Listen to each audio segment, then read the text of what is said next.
Ito yung 30 pieces hand tool set na galing sa Re-Aim.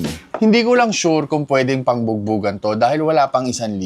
Pero sure ako na kapag wala ka nito, kulang-kulang yung bahay nyo. Dahil panigurado kung wala kang tool sa bahay nyo, konting sira lang, hindi na mapakali ang pag-iisip mo. Kaya oo, mumurahin lang to at hindi man heavy duty sa paningin nyo. Pero kung wala ka nito, hindi ka pa rin nakakalamang sa akin, idolo.